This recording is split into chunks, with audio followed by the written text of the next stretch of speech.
पुढच्या बातमीकडे जाऊयात।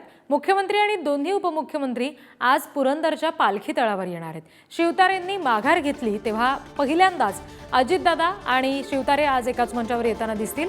विजय शिवतारेंकडून नागरिक संवादाचं आयोजन करण्यात आलेलं आहे आणि जेव्हा शिवतारेंनी बारामती लोकसभा मतदारसंघाच्या संदर्भात माघार घेतली तेव्हा जे आश्वासन त्यांना दिलं गेलं होतं ते जनतेला सांगण्याचा आग्रह शिवतारेंनी धरला आणि त्यानुसार आता शिवतारेंच्या आग्रहाखातर मुख्यमंत्री आणि दोन्ही उपमुख्यमंत्री मेळाव्याला येणार आहेत।